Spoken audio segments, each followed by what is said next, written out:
I've always known the benefit of being outside, and I was shocked when I got to college and realized that not everybody sort of grew up, on the beach or running around in the backyard until you couldn't see anymore, or looking up at the nighttime sky and knowing, what stars were in the sky. And so I was like, well, that you're missing, let me show you. So I became that friend, like, oh God, here comes Kim, get your boots, and where is she taking us today?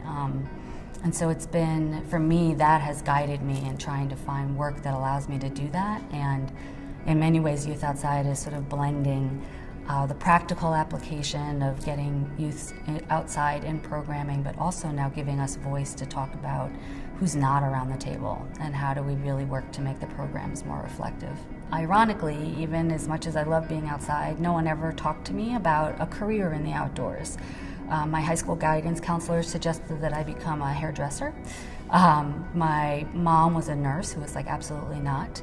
My jobs were always at the YMCA and utilizing Central Park in New York City for my kids who were in my after school and summer day camp program.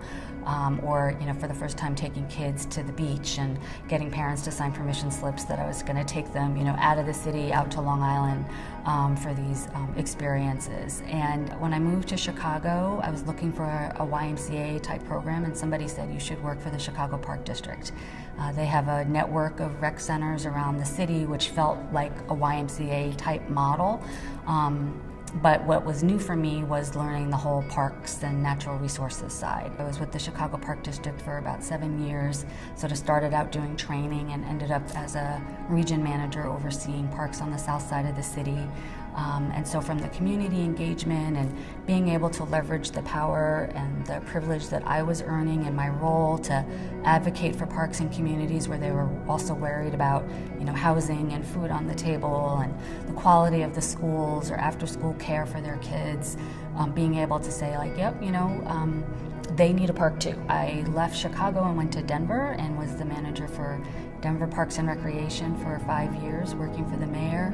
And then the political world sort of got to me, and I transitioned into nonprofit work and worked for Outward Bound for a couple of years, helping them think about programming in cities. I really didn't realize how few people of color and then women of color were in this space until I got into the nonprofit sector.